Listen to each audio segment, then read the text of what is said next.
क्या अनुपम खेर हर बात में आते हैं, अपना चेहरा उजागर कर बोल के चले जाते हैं, फर्जीवाड़ा करके चले जाते हैं, हिंदुस्तान की जनता को गुमराह करते हैं? क्या आज हिंदुस्तान में मजदूरों के ऊपर जो अत्याचार और शोषण हो रहा है, इसमें क्या अनुपम खेर को नहीं आना चाहिए था? क्यों नहीं आ रहे? क्या सोनू सूद से अंधभक्ति और देशभक्ति में क्या फ़र्क है? यही तो फ़र्क है। सोनू सूद देशभक्त की तरह सड़कों पर हैं और अनुपम खेर जैसे लोग अंधभक्त हैं, जो गोबर को च्यवनप्राश समझकर खाकर घर में क्वारंटाइन हो रहे हैं अपने आप को। देश की तमाम जो दलाली मीडिया के भरवे पत्रकार हैं, जो इनके व्यापारिक मित्रों के चैनल हैं, उनके द्वारा ये दिखाया जाता है कराची में हिंदुओं को खाना नहीं दिया जाता है। मैं कहता हूँ मैं भी हिंदू हूँ, हमें तो अन्न का एक कण नहीं मिला। क्या हिंदुओं को हिंदुस्तान में काजू पिस्ता बादाम की रोटी, शाही पनीर की सब्जी या रसमलाई मिल रहा है? राजधानी ट्रेन भटकते देखा है आपने? जो श्रमिक स्पेशल हैं, जो मजदूरों को लेके जा रही है, वही भटक रही है। मतलब गरीबों को कोई पूछने वाला नहीं। प्रधानमंत्री जी बुलेट ट्रेन की सपना दिखा रहे थे। इनकी औकात साधारण ट्रेनों से घर भेजने की औकात नहीं है भाजपा आरएसएस के नेताओं की। अवसर को आपदा को अवसर में बदल रहे ये लोग। इनके बात स्पीच पर ध्यान देंगे तब समझ में आएगा। देखिए किस तरीके से गुजरात में पीपीए किट घोटाला के बाद N95 मास्क घोटाला हुआ। पूरे देश में भाजपा के लोगों ने आपदा को अवसर में बदलकर ये घोटाला करने पर देश को लूटने में लगे पड़े हैं। ये देश की संपत्तियां क्या भाजपा आरएसएस के नेताओं को लूट खसोट मचाने के लिए है? क्या भाजपा के व्यापारिक मित्रों को फायदा पहुंचाने के लिए है? भारतीय रेल भारत की जनता के लिए नहीं है क्या? क्यों नहीं श्रमिकों के लिए? ट्रेन की व्यवस्था भाजपा की सरकार ने की ताकि श्रमिक वर्ग के लोग अपने अपने घर को जाते पीपल का पत्ता चंदन से कम नहीं, अपना गांव घर लंदन से। पंकज श्रीवास्तव जी, एक सवाल है कि प्रवासी मजदूर घर के लिए तो निकलता है लेकिन घर नहीं पहुंच पाता। जहां पे 12 घंटे का समय होता है वहां पे लग जाते हैं 48 घंटे, 52 घंटे, 62 घंटे, इतने घंटे लग जाते हैं। 4 दिन, 5 दिन, 6 दिन लग जाते हैं। आखिर में क्या हो क्या रहा है ऐसा कि क्या अगर ट्रेन के जो ड्राइवर वही रास्ता भटक जा रहा है कि समस्याएं कहाँ आ रही हैं? देखिए ये सब भाजपा का षड्यंत्र है, प्रयोग है, साजिश है। ये आज अंग्रेजों के समय से भारत में रेल चल रही है। 130 साल से ज़्यादा हो गया भारतीय रेल को, रास्ता क्यों नहीं भटका?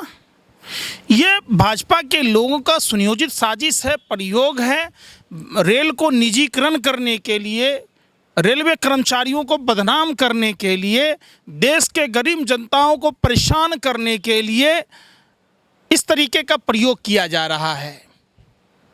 अब देश में मोदी सरकार से पहले भी खुद बीजेपी की भी सरकार थी, रास्ते तो नहीं भटकाया जाता था।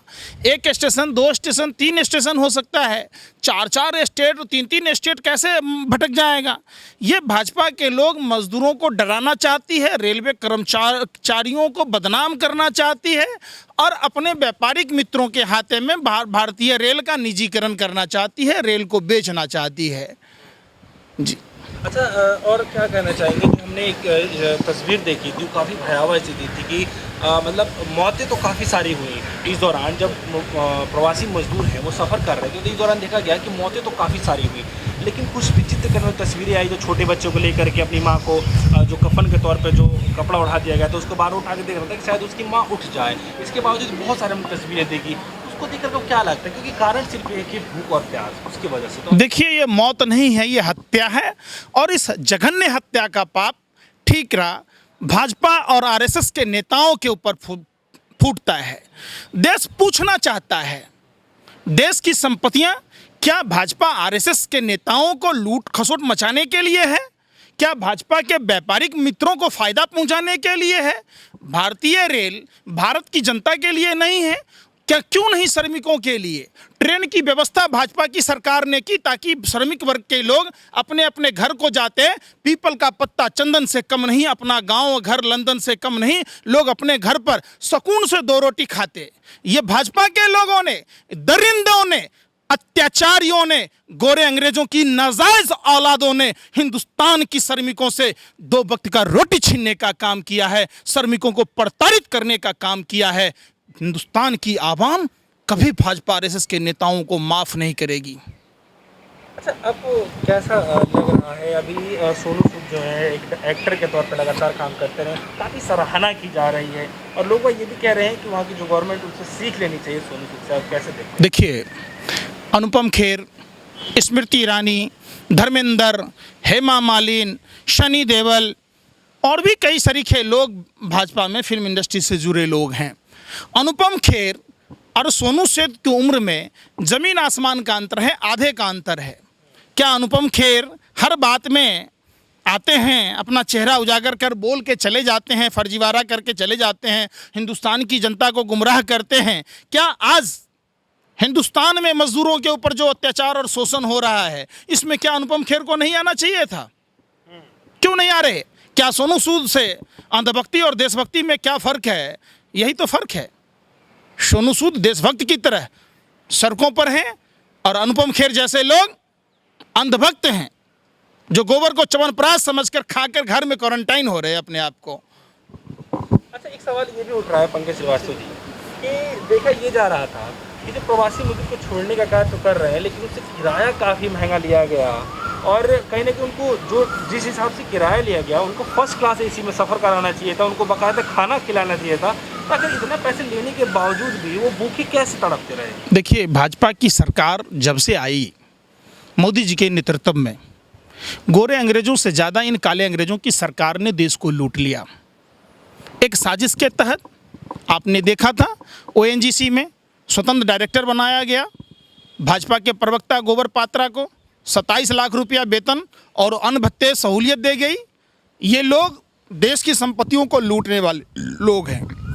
बैंक और रेल खास करके इसमें यूपी बिहार के लोग कंपटीशन फेस करके आते थे। भाजपा की सरकार ने नून रोटी खाएंगे, भाजपा को जिताएंगे, नून रोटी खा के जिता दिया।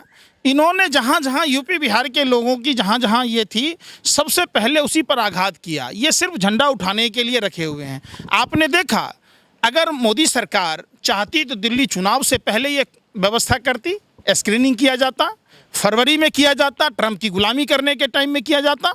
किस तरीके से ट्रंप ने डिजिटल बेइज्जती कर दी, धमकाया, डिजिटल बेइज्जती कर दी। अब सवाल उठता है, जो भारतीय रेल को, देश के मजदूरों को फ्री ट्रेन की सुविधाएं देनी चाहिए, वो अपना व्यापार करने में लगी है। राजधानी जैसे किराया वसूल रही है। राजधानी ट्रेन भटकते देखा है आपने? जो श्रमिक स्पेशल हैं, जो मजदूरों को लेके जा रही है, वही भटक रही है। मतलब गरीबों को कोई पूछने वाला नहीं। प्रधानमंत्री जी बुलेट ट्रेन की सपना दिखा रहे थे। इनकी औकात साधारण ट्रेनों से घर भेजने की औकात नहीं है भाजपा आरएसएस के नेताओं की। ये बात करते हैं बुलेट ट्रेन की। अच्छा, अगर बात हो रही है किराए को लेकर के, तो खाना को लेकर के जो मौतें सामने आ रही है, पानी को लेकर के जो मौत सामने आ रही है, उसमें आंकड़ा ये लगा है कि 16 से 17 रुपये खर्चा आता और आदमी एक समय में खाना खा सकता था। तो उनके लिए ऐसा व्यवहार क्यों किया जा रहा है? मोदी जी देश को सुधारने के लिए थोड़े ना आए हैं, देश को लूटने के लिए आए हैं। देश सुधारना 2 मिनट का काम है। ये भारत देश सोने की हाथी है, चिड़िया नहीं है, हाथी है। भाजपा के तमाम नेता, मंत्री, सलाहकार समिति के लोग, राज्यपाल, विधान परिषद, जिला परिषद, ये वेतन भत्ता 1 साल नहीं लेंगे तो देश में अर्थव्यवस्था देख लीजिए कहाँ से कहाँ पहुँच जाए। ये लोग एन केन प्रकारेण, प्रधानमंत्री, सारे भाजपा नेता दलाली करने में लगा है। चाहे वो हिमाचल प्रदेश में आपने देखा किस तरीके पीपीए किट की घटना हुई। अवसर को आपदा को अवसर में बदल रहे ये लोग। इनके बात स्पीच पर ध्यान देंगे तब समझ में आएगा। देखिए किस तरीके से गुजरात में पीपीए किट घोटाला के बाद N95 मास्क घोटाला हुआ। पूरे देश में भाजपा के लोगों ने आपदा को अवसर में बदलकर ये घोटाला करने पर देश को लूटने में लगे पड़े हैं। ये सावरकर के लोग हैं जिसने गोरे अंग्रेजों की दलाली और मुखबरी करी थी। इनके खून में आज भी वही गंदा खून है। ये लोग देश के आतंकवादी, गोडसे का खून है इनके अंदर, देश का पहला आतंकवादी।